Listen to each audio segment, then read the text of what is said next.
Hi, everyone. So sorry for the delay. Um, Again, thank you so much for taking time out today to join this talk. I'm really excited to see all of you here, and I hope that this talk will be insightful for you. And I hope that, whatever is presented here will help you, for your preparation for your IELTS exam, especially the speaking exam. Okay, so I'm just going to get started and I'm going to share my screen. But before I get started, I'd just like to tell you the agenda for today. Basically, you'll just get a quick introduction to the IELTS exam. And after that, we'll just talk about the speaking exam.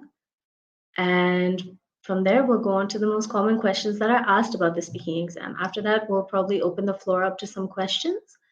And yeah, we'll go from there. Okay, right. So I'm going to share my screen.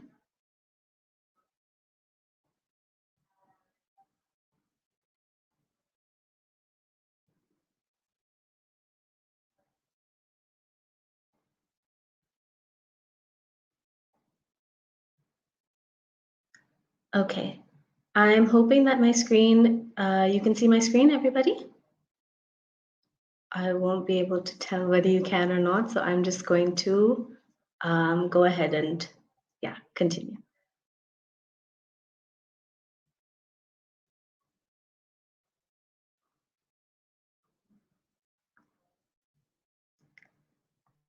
Okay, so a quick introduction to the IELTS. For those of you who are hearing about IELTS for the first time, not to worry, I'll just cover a bit for you. Those of you who already know about the IELTS and, already have done their research about it, this will just be a quick recap for you. Okay, so basically the IELTS stands for International English Language Testing System. Okay, it's an international exam to test your English proficiency. And people usually take this test if they're want to study abroad, work abroad, or migrate abroad, right? So this is just one of those tests that people take. It tests all four language skills. That would be your reading, your writing, your listening, and your speaking. And so from there, we'll move on to the IELTS speaking section.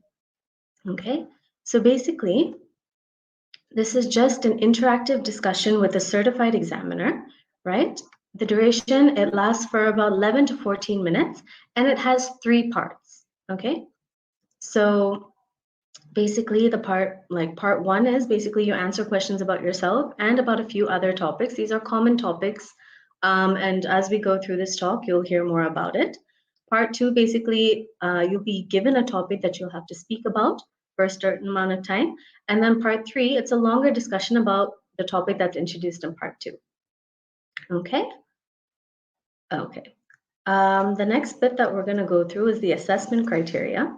Okay, I feel like it's very important to understand before you get into the exam what you will be assessed on, right? So when you understand what you're going to be assessed on, you'll be able to prepare a little better and you'll know, okay, this is what they're going to be assessing on. So these are the areas that I can work on and things like that. Okay, so the first criteria that you'd be assessed on is fluency and coherence. So as the name suggests, you'll be, assessed on your fluency, how fluent you are in speaking, how long you can speak for, and how fluent you are.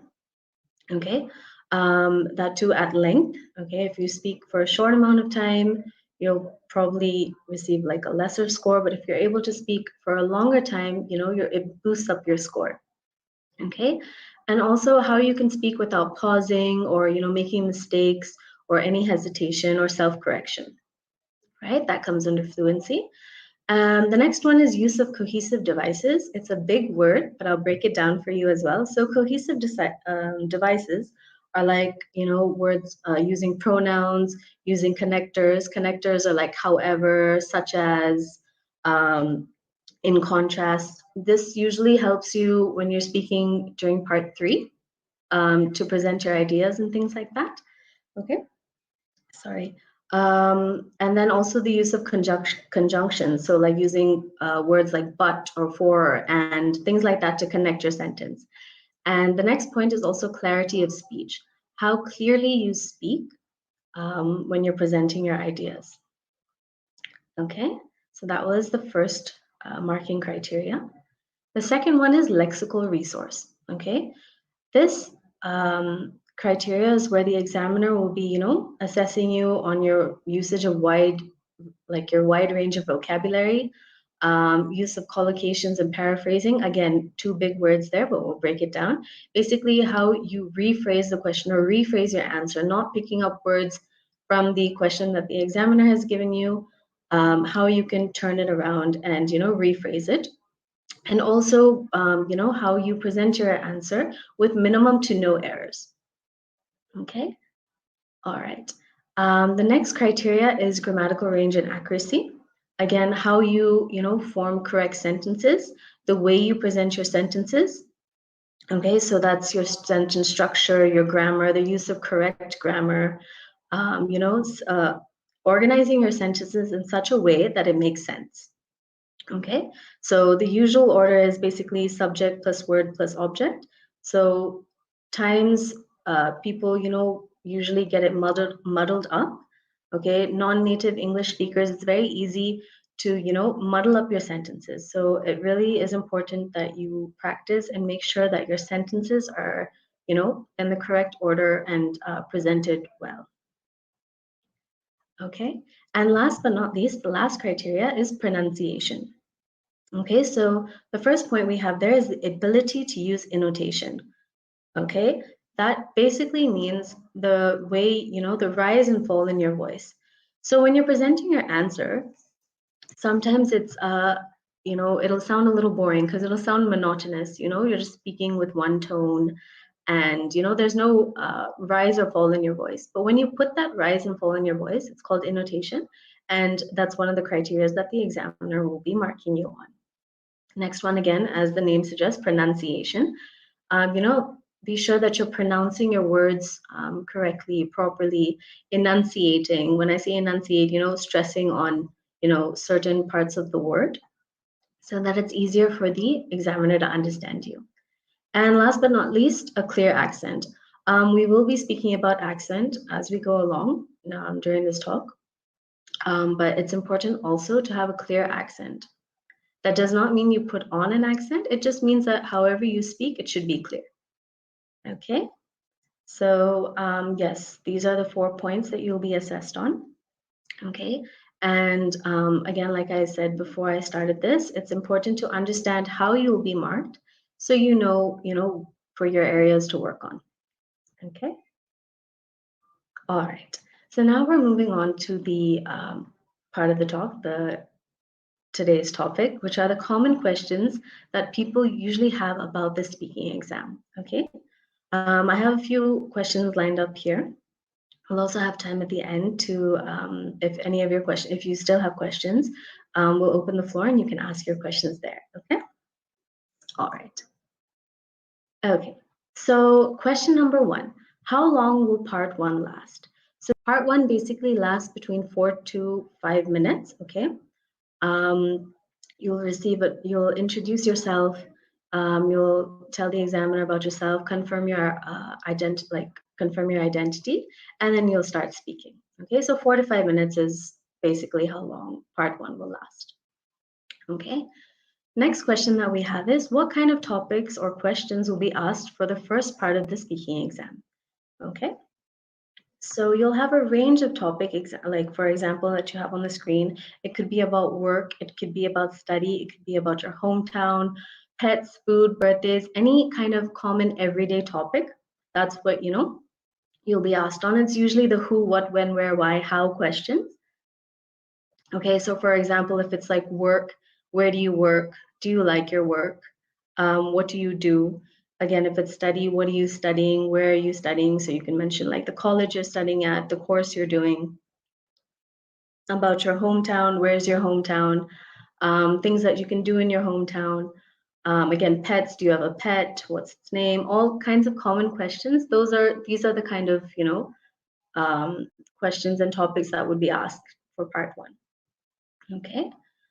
So here's an example on screen. So basically, it's an introduction and an interview. Okay, as you can see on screen, It begins with the examiner introducing themselves, and then they'll ask you to introduce yourself as well.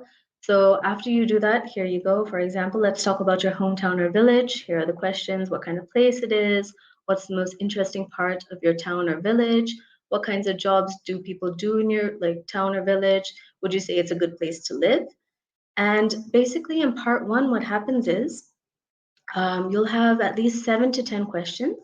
And yeah, it'll be about 3 to 4 topics will be asked in those 7 to 12 questions. Okay, so from this first part, you can see it talks about hometown and village. And then the next part, it goes on to ask about they go on to ask about your accommodation. So when you're speaking, when you're preparing for at least part one, again, whenever you're speaking, it should sound natural. So make sure, that you don't, memorize answers or plan your answers. It should sound spontaneous. Okay, so these kind of topics, I feel it kind of gets you comfortable because they're asking you about things that you already kind of know and speak about. So it'll be easier for you to get comfortable. Okay.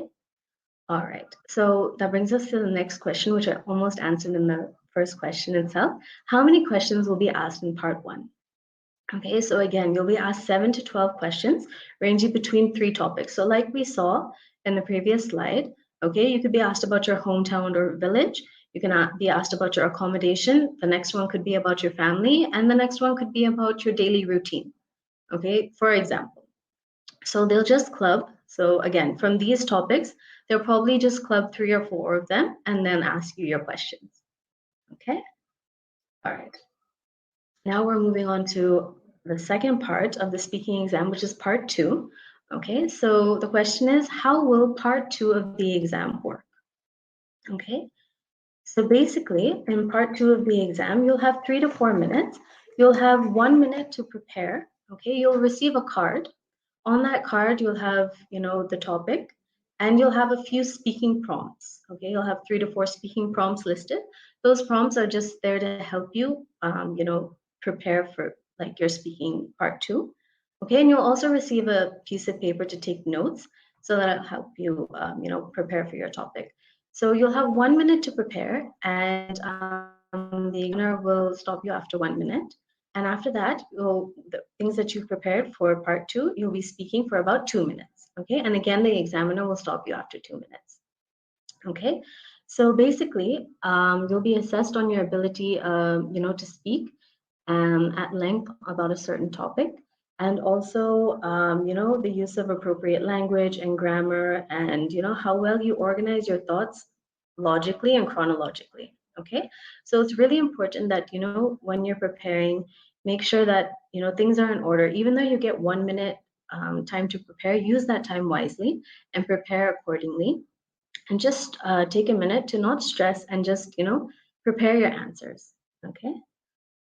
All right, so again, here is an example. Okay, it's called the individual long turn. Okay, you'll receive a task card, as you can see on the left side. So here the question is, describe something you own which is very important to you. Okay, and there it says you should say. So these are the prompts that come. It just says you can include it, you don't have to use it. Okay, so you can mention where you got it from, how long you have had it for, what do you use it for, and then explain why it's important to you. Okay, so at the bottom you have the instructions. You will have to talk about the topic for 1 to 2 minutes. You'll have 1 minute to prepare, and you can also take notes. Okay, so, and the rounding off questions is just something that you can think about if you want to add. So basically, the more you take time to prepare and the more answers you have to speak about, the better your answer will be, and the more you'll be able to speak about it within those 2 minutes.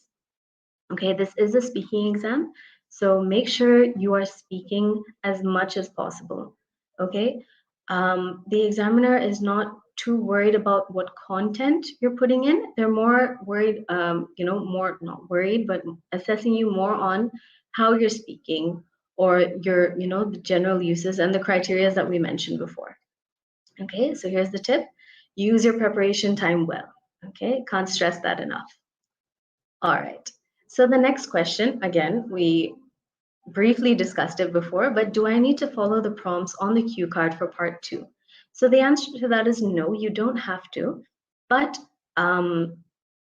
it's advised that you kind of do, because it will help you, put your thoughts in order as well, right? In case, nerves get the best of us sometimes, and also we'll be very stressed. We'll just come into the exam, suddenly we'll go blank. So those prompts are just there to help you. You don't have to use it, but it's nice to use it. Okay. All right. So next question is, how will part 3 of the exam work? Okay, so part 3 of the exam is more of a discussion where you will present your ideas, opinions, justify, the ideas that you have, speculate. All those things will be happening in part 3 of the exam. Okay, it's slightly longer. Okay, and basically it's taken from part 2 of the exam, right? So we saw over here, sorry, part 2. This is the question, right? Describe something which you own, which is very important to you. So part 3 will be an extension of part 2, where you'll have to speak a little longer. Okay, so you'll be assessed on your ability to express, how you express your opinions, justify your opinions, how you analyze it, and how you discuss. And also, kind of testing your knowledge on a range of issues that are presented to you. Okay, so for example, now this is called the two-way discussion. Okay, so part 2 was about, name an item that is very important to you. So part 3, it goes on to, ask you, let's consider first of all how people's values have changed. So you can see a little link from part 2 to part 3, right? They're asking you a valuable item to you, and then it's going on to, talk about other people's opinions and your opinions of that, right? So again, you'll say, it has what kind of things give status to people in your country? Have things changed since your parents' time? Okay, and then again, it'll just branch out into the next question. And here it's, finally, let's talk about the role of advertising. Do you think advertising influences what people buy? So do you see the kind of connection between part 2 and part 3? This is basically how it's going to work. Okay, all right. Okay, so the next question is, how can I practice for my speaking exam? So basically, practice is key. And you can always practice with your family, with your friends, with your teacher. If nobody's around, stand in front of the mirror and practice, because basically you're just, preparing yourself to speak fluently. Okay. So whoever you practice with, it's fine. Just make sure you're practicing to be fluent.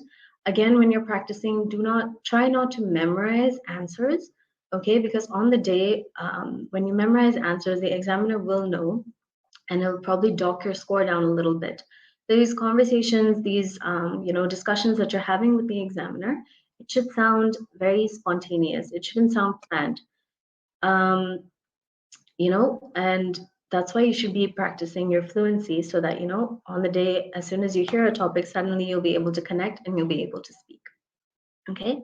Again, it should sound natural and very fluent. Okay. Okay. All right. So our next question is, what do I do if I don't understand the question? Don't worry. Sometimes there will be times where, the examiner will ask you something and you don't understand it. It's perfectly fine, perfectly fine. All you have to do is, don't panic. You can always buy time, ask the examiner, I'm sorry, I didn't quite get that. Could you please repeat it? You can ask the examiner to repeat the question. Or you can say, I'm not quite sure what you meant by that. Could you please explain? Okay, when you say phrases like that, it kind of, boosts your vocabulary, boosts your phrasal, speaking terms, and it just shows you have a better range of vocab as well. So it kind of ups your score when you're buying time to say these phrases. Okay, so just keep those phrases in mind. And again, it's okay if you don't understand the question, you can always clarify it with the examiner. Okay? Okay. So the next question kind of links to the previous question in some ways. The next question is, what if I don't know how to answer the question? Okay, again, do not panic if you don't know how to understand the question. It's perfectly fine. Okay. So first of all, let's just understand why we would get stuck and why we wouldn't answer the question. Okay. So basically, it could be that, we have insufficient knowledge about the topic, or we are unaware of the right vocabulary to use, or we just need more time to think. in that short time where we have to speak, we'll kind of, it's normal to get a little frizzled and a little stressed out. So just take a deep breath.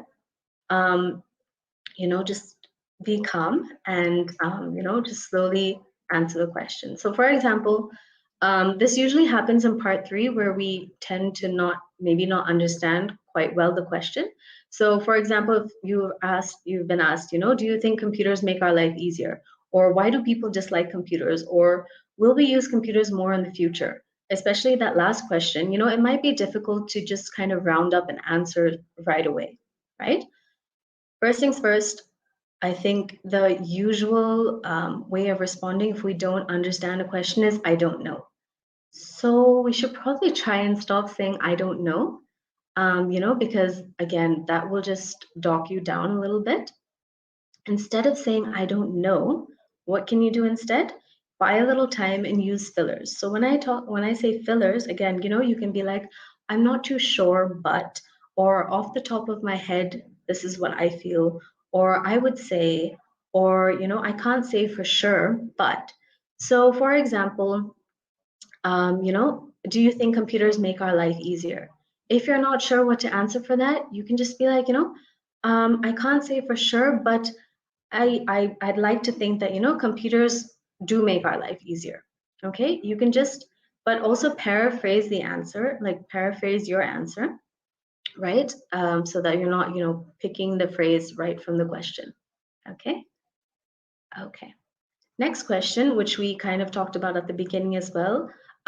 Does having an accent matter? Okay. Having an accent does not matter. You do not need to put on an accent. You do not need to learn how to speak in a different accent in order to attend your speaking exam. Okay. The only thing is that your accent needs to be clear. Okay. So you can speak as you do a normal, like day to day, but just make sure you're speaking clearly. Okay. So, we tend to have a different accent when we're speaking, and that might get muddled up. So always practice enunciating. That's where enunciating comes in, and your pronunciation, and make sure all of that is clear. So again, yes, having an accent does not matter. You can have your accent. You need to be free. You need to speak freely, and not worry about putting on an accent. Okay. All right. Next question. What if I make a mistake when I'm speaking? Should I correct it? Guys, making mistakes always happen. I mean, nobody is like going to be super, fluent on that day. There will be so many extra factors that will be there. I mean, again, you'll probably be stressed. You might be scared. This might be your first time, so you're nervous. So mistakes will happen, and that's completely fine. If you make a mistake when you're speaking, you can correct yourself. The only advice that I'd be giving is try not to correct yourself too much. Try not to make mistakes too much, but if you do, it's fine. But just try not to correct it. Just keep going. Okay. And here is where confidence is key. If you mess up, it's fine. Just keep going and keep speaking. Okay. The examiner, again, is looking at how, the language you use to speak. And again, according to the criteria. So it's not so much about the content, it's about the way you speak, how fluent you are, and things like that. So yeah, just keep that in mind. Again, I can't stress it enough, how practice is really important. Keep practicing, speak English, speak wherever you can to whoever you can about anything and everything. And that'll build up your fluency. Okay? Okay. All right, so the next thing is, what if the examiner interrupts me during my speaking test? Okay, so the thing with that is, it's okay if the examiner interrupts you. Okay, and there could be reasons why the examiner is doing that. First of all, this is a time exam. Okay, so the examiner keeps a strict watch on the time, and how long should be spent on each question and how much time you spend. So basically, if you have exceeded the 1 minute or the 2 minutes of speaking time, or the 4 to 5 minutes of speaking time, for example, in the second part where you have to speak for 2 minutes continuously, if you go past that, the examiner will stop you, and that's fine. It's not that your answer is wrong or that you're saying the wrong thing or anything like that. It's just due to time. Okay. Second of all, you might have gone off topic. and the examiner would just, want to bring you back into the question and just maybe want to ask a different question to put you back on track. So maybe they'll interrupt you there as well. And also, if you're speaking for quite a bit and the examiner is satisfied with your answer, like it might not be even in the 2 minutes that you finished what you wanted to say, but if the examiner is satisfied with the answer that you presented, they might just interrupt you as well. So don't worry about getting interrupted. I know it might throw you off, might throw off like your thought process off, but that's okay. Just focus on the next question and be confident. Okay, so the next question that we have is, can I ask the examiner questions? Here we are, we're sitting and, we're just being bombarded by questions. I mean, that is the exam. So you might also think, can I ask the examiner questions? So here are some questions that you can ask the examiner, basically for clarification, or, if to repeat the question, things like that. So, I'm sorry, I don't understand the question. Could you please repeat it? Or, I'm sorry, did you mean this, or clarify it, right? So that's what I mean by those two. Those are the questions you can ask, okay? Which brings us to our next question, which is, can I ask the examiner for his or her opinion? Okay, so this comes under the kind of questions that you are not really allowed to ask, not allowed, but you can't really ask the examiner, okay? So you're not really allowed to ask for the examiner's opinion because this is a test that's testing your speaking, okay? Not really having much of a conversation with the examiner. So you don't really need to ask for their opinion. By chance, if you happen to ask the examiner for their opinion, they will politely, bring you back on track and, get you to the next question. That's what will happen. Yeah. Okay. The next question that we have is, can I choose my topic or my topics? I think that's a given. You cannot choose your topics. Whatever is given to you is what you're going to speak about. So just be prepared, know the kind of topics that are there. Like we talked about in part 1, all those kind of topics. Have a read through about, part 2 and part 3, the questions that could be asked or the topics that are there. Okay, just prep yourself a little bit and know so that way, you'll be ready for whichever question they give you. Also, kind of linking in with the previous question, can I ask for a change in topic? Unfortunately, you cannot ask for a change in topic. Again, whatever is given to you is what it is. So, we usually ask for a change in topic when we're unsure of what this topic is about, right? So again, just brush up your skills, read up a little bit, know what's going on out in the world, and know, common topics as well, and prepare yourself so that, you don't really face this issue. Okay, our next question is, will I get a lower score if I ask the examiner to repeat the question? So I know I've discussed about, the questions that you can ask the examiner, to repeat. I said you could repeat, ask for repetition or for clarity. That's fine. But again, the thing is, you won't get a lower score if you ask the examiner to repeat the question, but you might receive a lower score, if you ask them to repeat it quite a few times, So maybe in like part 1, you've asked, part 2, again, you've asked a couple of times, part 3. So that just shows, you're not too sure about the question, or you're not too sure about, how to answer and things like that. So they might dock you down. So just, be clear, understand, process it. Don't be in a hurry to speak, even though it's a timed exam, but just take a few seconds to just think about it before you, present your answer. Okay. All right. And our next question, what is the difference between part 1 and part 3 of the exam? Basically, again, part 1 is basically kind of like an interview of sorts. They'll just be asking about you, your identification and things about you. And part 3 is more of a discussion, right? Where you're presenting your ideas, opinions, and things like that. Okay. Again, part 1, you'll have shorter questions that you'll be asked about. And then part 3, shorter questions and shorter answers, kind of. And part 3 is, shorter questions, but longer answers, right? So you'll have to present, think of it, maybe like how you're answering part 1, prepare yourself to speak for a little bit of time, and then part 2 gradually increasing, and then part 3, the most time, right? Okay. All right. Another question that's a common question that's been asked is, why do I need to expand my answers for my speaking test? Which is what we just spoke about before, how to expand, right? So in order to get a band score of 6 and above, okay, in the criteria of fluency, you should show that you're willing to and you're able to speak for a good amount of time, right? Because the speaking exam counts for like 25% of your overall mark. So again, speaking exam, the more you speak, the better it is for you, and the better it is for the examiner to assess your speaking skills. Again, it doesn't mean, speaking so much and going off topic. Make sure you're on topic, make sure you're speaking correctly, make sure you're using correct grammar, correct, you're fluent, good use of vocabulary. All these things contribute to your grade. So make sure that, you do expand your answers and not just give 1-line or 2-line answers. Try and give as much as you can that's relevant to the topic or relevant to the question. Okay?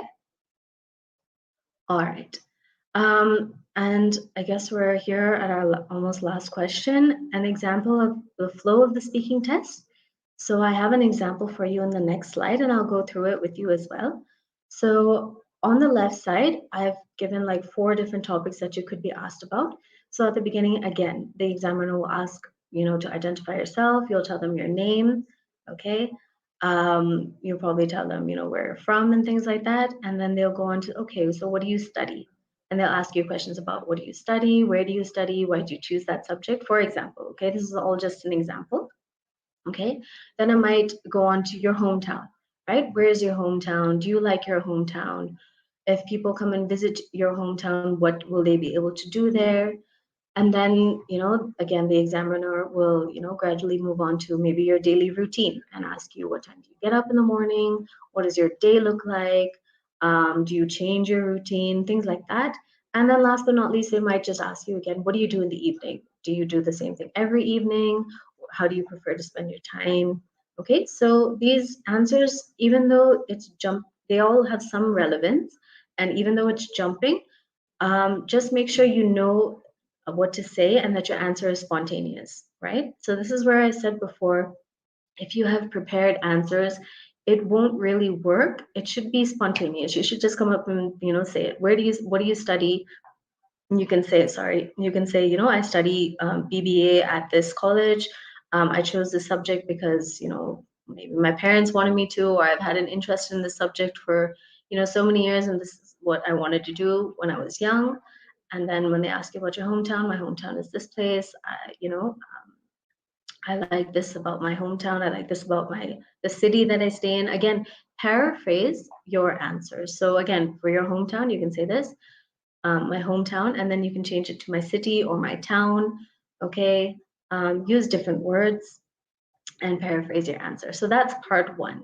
Then again, you'll get your card for part 2. So for example, I've taken travel.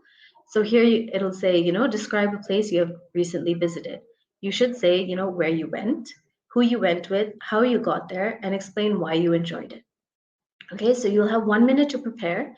So maybe when these prompts will help you, like I said before. So where you went, okay, I went to Mumbai, okay? I went with my friends. I went by plane, and why do you enjoy it? So when you're bringing your answers together, when you're preparing that 1 minute, if you're just writing down little bullet points or short words or phrases, like I just said, where I went Mumbai, who I went with my friends, those kind of things, when you prepare, then when you're talking about it, you can formulate those little words into sentences. So basically, a place that I visited just last week, you can just, even if you have to make it up, it's fine. You don't really have to think about a time that you traveled to recently. You can just say, last week I was in Mumbai. I went there with my friends because I needed a break. We took a flight. We went from, I live in Bangalore. So from Bangalore, we took a flight to Mumbai. It was a direct flight. I enjoyed it because, I was with my friends. I spent a lot of time. I was able to relax. I've never been to Mumbai, so I was able to see all the touristy places as well as, the city and experience life in Mumbai, right? So basically, those kind of things, when you put everything together, it should take about 2 minutes to speak. Like you should at least take 2 minutes to speak about all these points. Again, you can add your own points. You can also add to the prompts that are there. Okay, so you can also add in, Mumbai is famous for, pav bhaji. So I was able to try that. I was able to go, try all the street food that is available there. Just branch it out and expand. Okay, because you need to at least try to use the 2 minutes, right? It is a speaking exam. I can't stress that enough. So you should be able to speak at length and, for the time given to you. Okay, so that was part two. And then last but not least, part three. So we're going from travel again.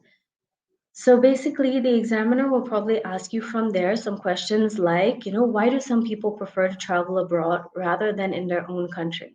Okay, so this is where they're kind of they want to know your opinion, and they want to see how well you're able to take your opinion and, present it. Okay, so here you can speak about a longer, you have to speak for a longer time and you have to present these points. Okay, so, why do some people prefer to travel abroad rather than their own country? So this could be, people would want to see they might get a little bored in their own country, so they want to go abroad and see, more of the world, experience other cultures, experience other food, experience other, um, just the whole experience in general. Again, it can branch out to the next question. Do you think traveling to another country can change the way people think? Again, just expand your answers. You're presenting your own opinions. Okay, so it doesn't matter whether it's right or wrong. Again, the examiner is just seeing how well you speak and how long you can speak for using, the different, range of vocabulary and how fluent you're speaking and, the phrases and things that you're using. That's all they're looking at. So content, again, does not matter so much. It's just the way that you present it. Okay? Okay. So almost towards the end before we, open the floor for questions, just a few like tips and a little advice. Okay, I've said this at the beginning. Make the most of your preparation time given in the exam. If you get 1 minute to prepare, do use the 1 minute to prepare. Okay, prepare your answer, write down your notes. Um, if you need to take a breath, just use, that like couple of seconds to take your breath, catch your thoughts together, pull your thoughts together, note down those points. So make them expand your vocabulary. This will help you when you're, answering all parts of the speaking exam, part one, part two, and part three. Okay, so just do a little research on that. Again, when you are expanding your vocabulary, when you are presenting it in the exam, make sure that it's natural, okay? Make sure that you're not just taking a big word and putting it into your answer without knowing what it means or without, it should fit. Again, it should flow naturally as well, okay? So that's my advice about vocabulary. Practice, practice, practice. I think I said the word practice more times in this talk than anything else besides speaking exam. But yes, I can't stress that enough. Not only for the speaking though, for all parts of the exam, but since we're speaking about the speaking exam, practice. Keep practicing. Again, speak to whoever you can, your friends, your family, teachers, in front of the mirror if there's nobody there. I know I said that. Again, you're just practicing to become fluent and you're practicing so that, on the day of the exam, it just sounds natural. So practice is key. Yeah, try not to limit your answers. Okay, make sure that when you're presenting your answers during the speaking exam, it's a well-rounded answer. It's full of, details as well as, vocab and it's coherent and you're using phrases and, words and things like that, which will make your answer sound more rounded. Okay, and also it means like, try not to give like one or two sentences as your answer. Try and make it like a whole, like a speaking paragraph. So to say, when I say well-rounded, maybe a couple of sentences, so that, it's just not like when they ask you like, for example, tell me about your hometown. Where do you live? Okay, so my hometown is Kerala, and yeah, I live in Kerala. That's the straight answer that you can give. But you can go on to say, I live in Kerala. It's at the southernmost part of India. It's in South India. It's known for its beaches, its food, its coastal areas. When you start giving more details about it, that's when your score starts to improve, right? It sounds more like a well-rounded answer as opposed to just saying, my name is Sarah and I'm from Kerala, right? Okay. Again, I did stress on this before as well. Answer naturally. Make sure that your answers are natural, not something that you've mugged up and you come and sit in the exam. Because the thing with mugging up and the thing with having a set answer as well in your mind, you don't know what questions you're going to get during the exam. You might get something completely different that you haven't probably prepared so much on, right? So it's very important that when you're answering, it sounds natural. Okay, and it goes with the flow and it's fluent but natural. Okay, so that also means like, again, when I said, expand your vocabulary, throwing in like big words but you don't know the meaning to, or maybe it doesn't fit, it'll start to sound a little unnatural as well. So again, make sure you're practicing all of it. Yep, I spoke about this during part 2 of the exam. Try to add more answers besides answering the prompts, right? So when we spoke about the travel, the travel cue card in the previous slide, we talked about, how the prompts were there, where did you go, how did you go, and things like that. Add in a bit more about like tourist attractions. We went, again, when I was speaking about Mumbai, Mumbai is famous for, such. Add extra bits. So, again, you get a well-rounded answer. Okay? Give examples wherever you can. Just like, for example, before, give examples to support your opinion. So this really works for part 3 of the exam, where you're presenting your ideas and examples. If you go back to the previous slides where, we were talking about computers and whether, one of the questions was, would we use computers more in the future, right? You can give examples about that. I think that, we would probably use computers more in the future because everything has become technological nowadays. Everything is online with AI technology, all kinds of things you can put in there. Give examples, like, for example, use the phrase. Those kind of words and phrases will also boost your score. Okay, and I guess last but not least, be confident. Okay, again, nerves can get the best of us, but if we go into the exam feeling confident, everything I'm sure will flow out. It'll go in the flow. So just go in there, be confident, don't panic, don't stress, just present.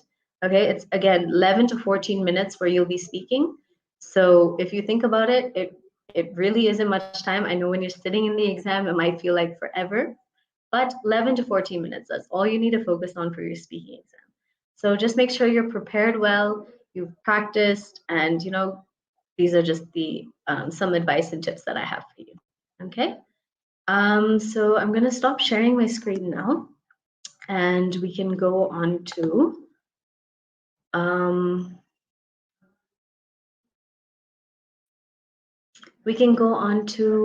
question answers from the floor.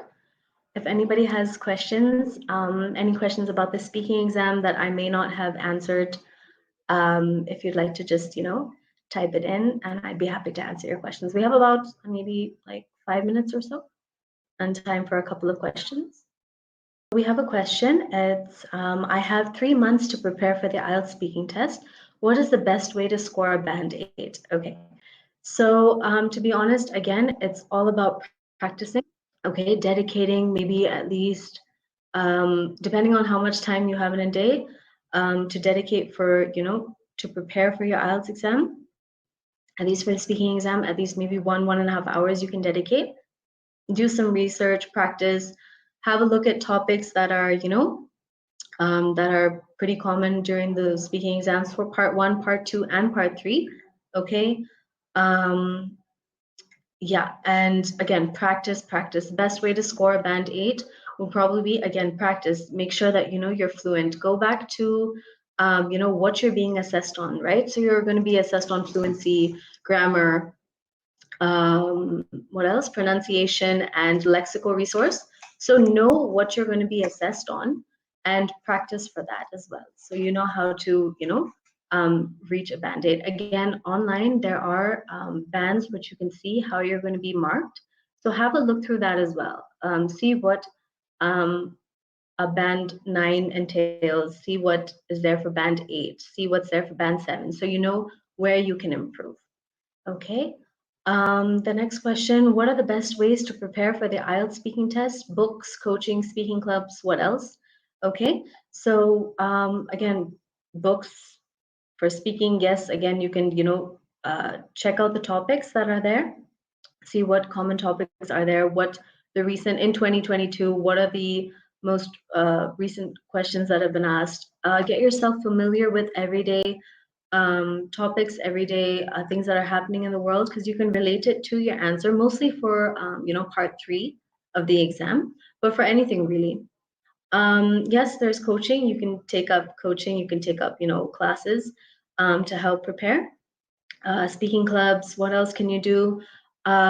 Just practice on your own. Just, practice speaking English, practice speaking about topics. It doesn't matter where you're practicing. It might sound a little weird, but even if you're just sitting, maybe when you're traveling and you're just thinking about something, practice speaking about it. Why not? Or, when you're at home, if you're home alone or if you're just in your room, practice. Just keep practicing. That's the only way I can, tell you. Just keep practicing. Is there a dress code that should be followed during the day of the IELTS speaking test? That's actually a good question. There is no dress code. You can wear whatever you want. So you don't have to go in wearing a suit or, since we're in India, a sari or anything like that. Okay, you be comfortable, wear comfortable clothing, because again, the examiner is not assessing you or marking you or judging you on what you wear to the exam. They're just gonna mark you on your speaking. So you can wear whatever you feel like wearing and attend your exam. Again, yes, there is no dress code that you have to follow. You can wear whatever you want.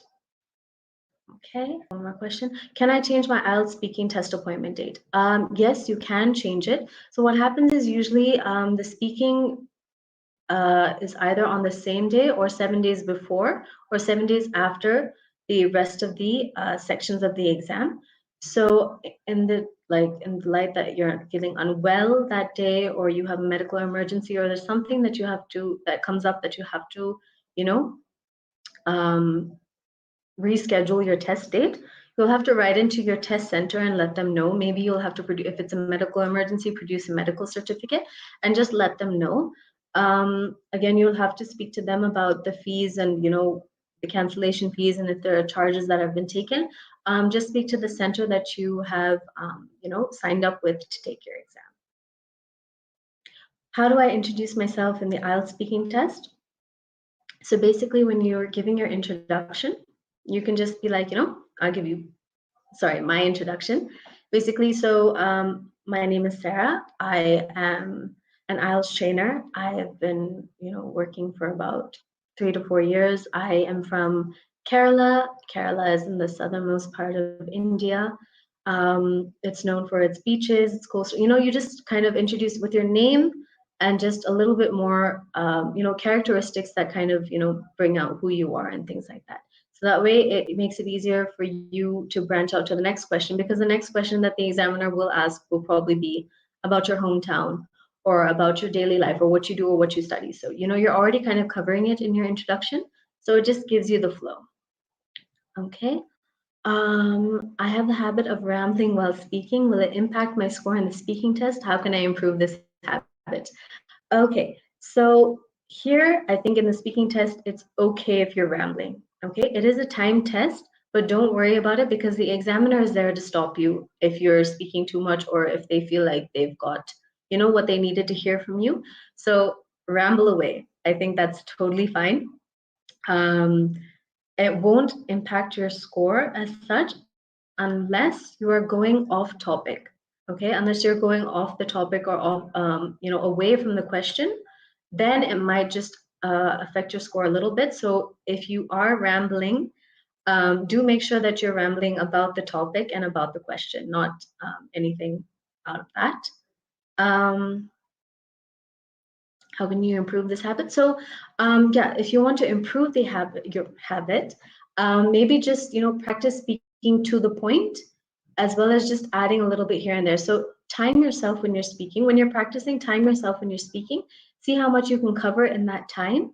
And then, if it's too less, then maybe add in more details relevant to the topic and the question. And then, yeah, make sure that, that's probably how you can improve that habit, as you say. Yeah.